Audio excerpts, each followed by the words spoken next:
Olá a todos, tudo bem? Hoje eu quero falar com vocês sobre um tema da maior relevância, que é a citação da pessoa jurídica.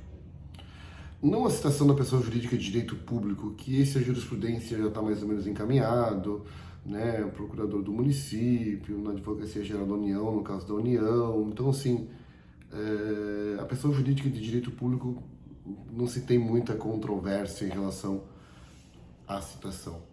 E até porque os efeitos da revelia em relação à pessoa jurídica e do direito público é um pouco diferente. Aqui a gente vai focar na citação da pessoa jurídica de direito privado,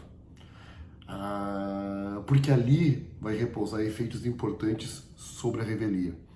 Muitos processos questionam a citação da pessoa jurídica por causa dos efeitos da revelia, evidentemente.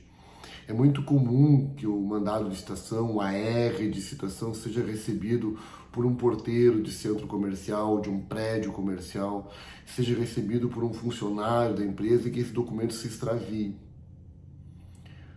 Durante muito tempo vigorou no direito brasileiro, e vigora ainda, de certa forma, a ideia de que a citação deve ocorrer na pessoa que detém os poderes para receber a citação. Esses poderes estão estabelecidos lá no contrato social, nos atos constitutivos da pessoa jurídica. A jurisprudência foi evoluindo, evidentemente. Então, imagina, o CPC de 73 até o CPC de 2015, eu tenho um grande lapso temporal de evolução da jurisprudência. Então, assim, existem vários julgados que dizem, né, não é razoável que o profissional dos Correios faça uma aferição, uma análise do contrato social, dos atos constitutivos, para saber se aquela pessoa tem ou não tem poderes, ou se tem uma procuração com fins específicos. Não é razoável que se exija isso do profissional dos Correios, ou mesmo de um oficial de justiça. Então, foi se evoluindo a jurisprudência e se criou aquilo que a gente chama de teoria da aparência. Pela teoria da aparência, se o mandado de citação foi recebido por uma pessoa que se diga representante da empresa, foi recebido por um funcionário da empresa, por um empregado, por algum colaborador vinculado à empresa, a citação é tida como realizada. Essa é a regra, inclusive, que está no artigo 248, parágrafo 2º. O parágrafo 2º vai dizer assim, sendo o citando pessoa jurídica, será válida a entrega do mandado à pessoa com poderes de gerência geral ou administração, ou ainda a funcionário responsável pelo recebimento de correspondências. Então aqui eu tenho uma regra objetiva que diz como é que deve ser feita a citação de pessoa jurídica.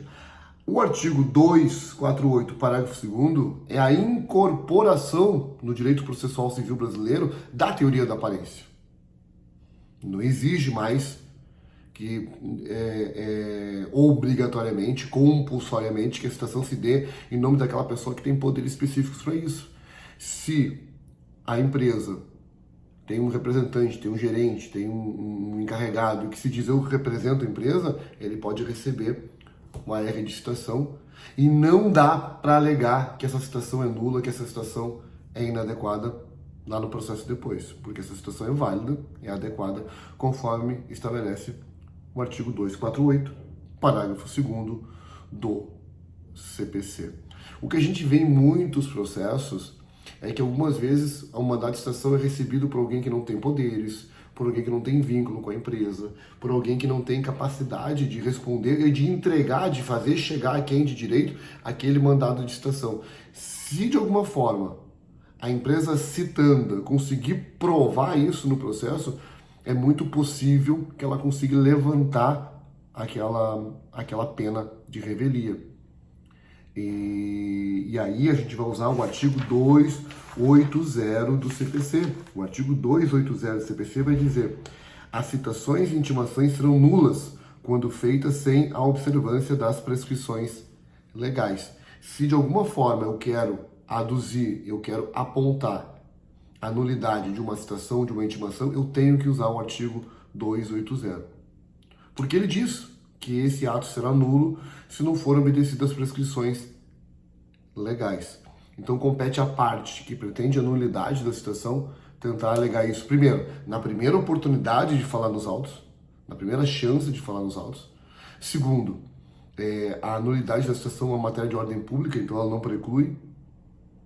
Então tu vai poder arguir isso em qualquer fase do processo. É muito comum, e a gente observa muitos casos, em que a empresa se vê envolvida já na fase de execução, ela chega na fase de execução, então é matéria que pode ser arguída na impugnação à fase de cumprimento de sentença, a nulidade da citação, e tu vai usar o 280 para pedir nulidade e o 248, parágrafo 2º, como procedimento adequado a ser observado no caso da citação da pessoa jurídica. Basicamente, o que tem que provar, tanto uma parte como outra, para a citação ser válida, que o indivíduo que recebeu a citação tinha representatividade, era um empregado da empresa, era um gerente da empresa, era alguém que podia receber aquele mandado de citação e levar adiante para o local correto. O mandado de citação recebido por quem não tem poderes da empresa, esse mandado de citação tende a causar uma nulidade. Tá bom, gente?